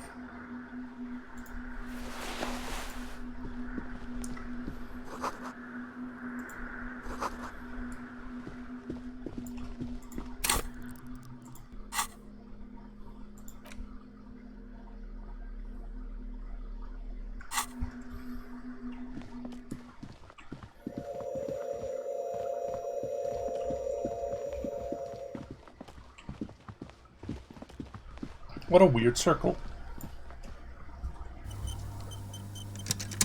I wonder if Joyce can provide more insight into all of The this. machine's keyboard is still illuminated. The speaker comes. Good afternoon, Fortress Exit. Good. Please repeat the password. Good. I have unlocked the filament. After ending the call, please press print to access the filament. Fortress Accident, is there anything else I can do for you today? Goodbye, Fortress Accident. The machine's keyboard is still illuminated. The printer prints out a long text document with dated paragraphs. It looks a bit like someone's journal. The first entry, made on the 4th of February, 51, by an unknown author, is short and concise. Arrived at the church, the door was boarded up, so I used the crowbar to get inside. Looks like the place has been deserted. The crowbar? Nothing out of the ordinary, but I'll ask around. Need to figure out how to get the electricity in. The lieutenant leans closer, scouring the printout over your shoulder. Just as you finish reading, he looks up. muttering under his breath. 4th of February. That's over a month ago. Whoever set up those machines has been here for quite a while. Our case? No, I don't think so. It must be some local eccentric. 6th of February, 51. Had a little chat with the local fishermen. Said I shouldn't go near that place, that the church was spooky and ridden with narcotics. It's a little spooky, all right. Still haven't figured out the electricity. See? Even one of the spookers themselves says it's unnerving. What was that about narcotics? This could prove to be interesting. Drugs? See? Ridden with narcotics. Just like Andre said. I doubt that we can find any. It's just idle fishermen's gossip to scare away the kids. Nothing spooky about this place either. Oh, well. It's just abandoned and cold, and in an awful part of town. Where's your sense of adventure, kid? Then why doth the lieutenant protest against spending time here so often? 7th of February, 51. Finally got the electricity in. Next on the agenda, a new antenna. I'm thinking ESCA series, something advanced. Why would anyone need any of this equipment here? 8th of February, 51. Bought the antenna, had some problems setting it up. Called Simon for help. Heard the others are back to making art. Drinking somewhere out of town. Sulislav started a rock band again. Lexi has been seen asking money from strangers. But at least the artists have their act together. They're qualified labor. They can get work anywhere. Graphic design, ads. The programmers are doing fine too. I mean, they're programmers. The writers, though, they're fucked. I just have to find out what caused that data loss and be done with it. Still don't understand how it managed to wipe out the backup, when the backup wasn't even connected to the front. I know. Everyone thinks it's impossible. They say I must be lying. I'm here to set it right. Seems like something to do with radio computers. Unfortunately, I don't know enough about them to understand what the author is saying. Something about the backup data getting destroyed, and how everyone thought it was the author's fault. Let's just keep reading. I think these people worked in the radio computer games business, the one we saw in the Doom commercial area. They must be our former co-workers. 12th of February, 51. Brought some food from the grocery store. Apparently, there's a strike going on in the harbor. Definitely not happy to see the Martinez people again. Everything's now set up in the church. Going to start working tomorrow, 8 a.m. The strike. We are nearing the date of the murder. Keep reading. I'm interested now. I want to know what's that radio anomaly that sent this person here in the first place. 25th of February, 51. I've been sending data up to Lintel for a while now, trying to recreate the data loss, but nothing. Didn't even feel like logging in, the disappointment. But I did discover a curious audio-spatial anomaly at the back of the church. I've named it the Swallow. It swallows sound. Need to get some mics. Is she talking about? 28th of February, 51. Yes, the first recordings confirm that the Swallow is real and I'm not just losing my mind. It's a pillar of silence with a diameter of approximately 3 meters. Seems like the higher I go, the less I record. This might be a coincidence, or it could be connected to the data loss that led me here. The pillar of silence. She is talking about the silence. Is she suggesting it's more than just an architectural quirk? The lieutenant doesn't answer. He follows your gaze, studying the basins. The water shines in them. No ripples. March 51. Some kind of young disco men have appeared next to the church. I've been trying to record the silence to find the epicenter, but now it turns out I've also been capturing the future of dance music, one neo-disco song over and over again. Fortunately, the song is so monotonous, I was able to devise an algorithm to factor it out. The other day, one of the disco men came in. Before I could even say hello, She got scared and left. Good. I don't want anyone distracting me from my work. That disco man must be a cell. The girl on the ice? Sounds like her, yes. March 51. I got a call from the repeater station. Someone has tried to access the radio computer in our old office in Martinez. Oh no! Can't do anything about it. The storekeeper still doesn't want to let me inside the building. Thinks I'm part of some kind of curse. How Martinez of her. I knew it wasn't a good idea to meddle with the machine. No. It was a great idea. You're learning things. This is how you learn things about machines. March 51. A new 2-meter aux cable. Noodles. Crackers. Ping energy drinks. Water. Toothpaste. Gum. Also some canned air. Your reading was interrupted by the sound of the church door opening. Uh-oh, sisters. A strange woman makes straight for the radio computer.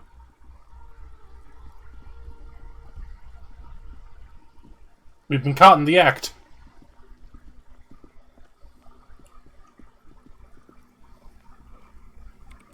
Breaking into my radio computer, I see. I do apologize for the intrusion, madame. We are with the RCM, you see.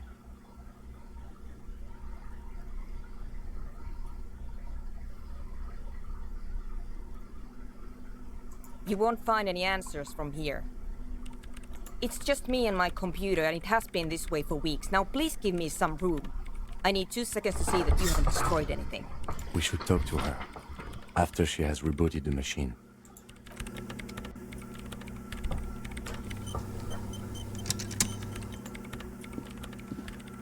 What is it? I didn't break anything, you did I? just printed out my personal log and wasted some paper. Yes. Or no. Not anymore. That project is dead. She doesn't seem surprised to be recognized. Rather sad. Something passes over her face before she straightens her back. I am Soona Luukkanen-Kilde, the former lead programmer of Fortress Accident and RSA radios. I have over 16 years of programming experience, and I'm proficient in both Vox and Orbis languages. If Whoa. you're not here to hire me, I don't really know how I can help you. That still doesn't answer what she's doing in an abandoned church. What are you doing in an abandoned really church? like those questions, don't you? I'm conducting scientific research here. You can't throw me out. I'm looking for the location of a 2mm hole in the world. The what? She's looking for a disruption in the radio waves. That's what her personal log said. The lieutenant raises his brows, but doesn't say anything. Yes, that's what led me here. But I suspect it might be something a bit more complicated than that. Exactly. What does it mean? Up to now, it has been impossible to say what it is because it's impossible to measure nothing. Nothing. What do you think it is? What qualities does nothing have? How do you measure something that does not exist? That's a little above your pay grade at the moment.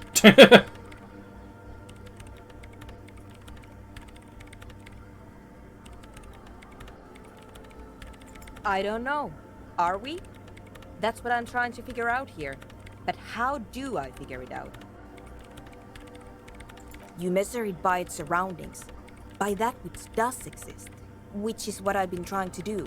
I've tried using hydro transducers to record the silence, to find out where it begins. Hydro transducers. So that's what those water basins are. Devices for recording sound through water. But honestly, it's not progressing very well. Somewhere underneath those roof beams, I assume. Only a faint crisscross of rafters can be made out from the dark. Most of the tower disappearing into the shade. There's this place at the back of the church, a place where all audible vibrations seem to decease. I've named it the Swallow, and the higher you go, the less you record. The Pillar of Silence?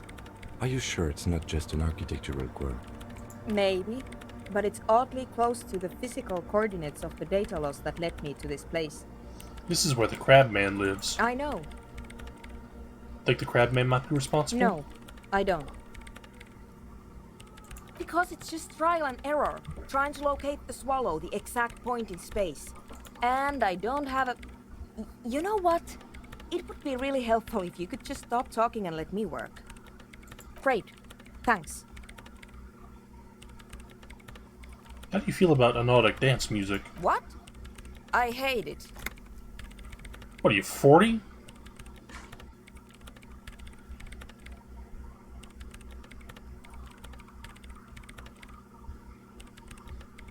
Maybe I'd have to be on drugs to get it, but to a sober mind it just sounds like uninspired rug whipping. No idea what it has to do with either dancing or music. Now, how do you feel about a club? This is about those speed freaks in the tent, isn't it? I've got some news for you. It's not a nightclub they want to build here. What do they want to build? Take a guess, why don't you? A youth center would be nice. I can't believe they got you so easily. Go have another talk with those up-and-coming entrepreneurs, will you? Thanks. Good luck. I'm not coming in there. I got so many machines. These are my machines. Please don't touch anything.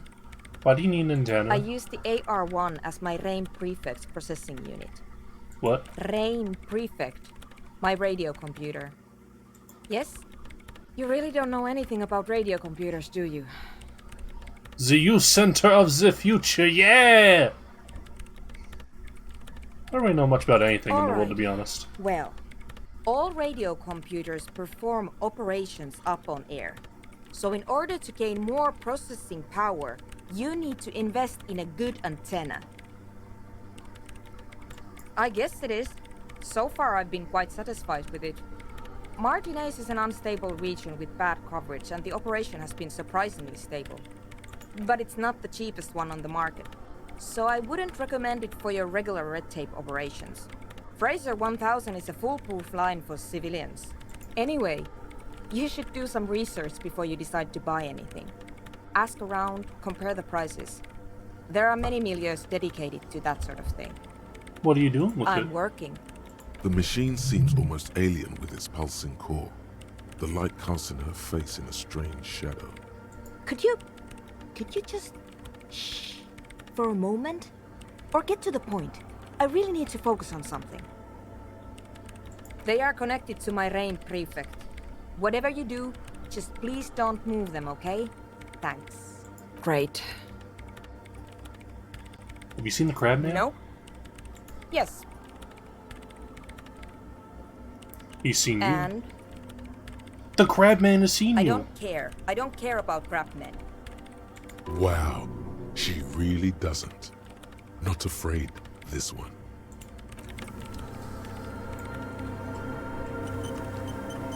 Also, it's like 2 a.m.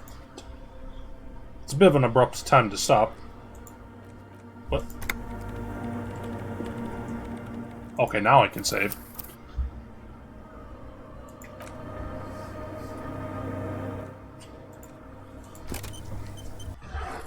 But I think that's enough for now.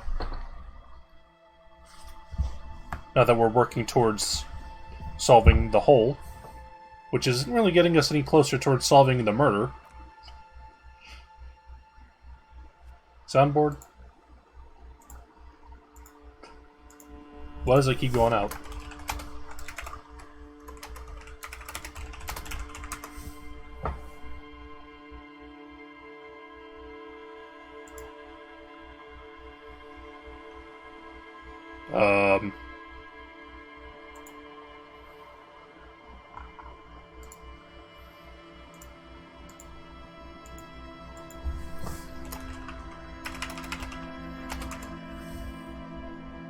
That's not good. I'll worry about that later.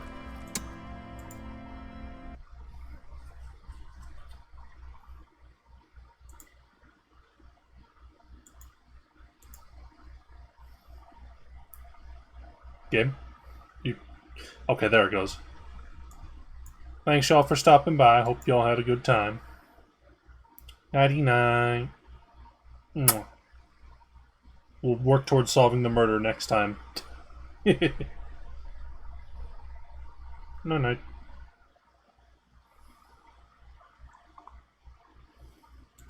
Eh.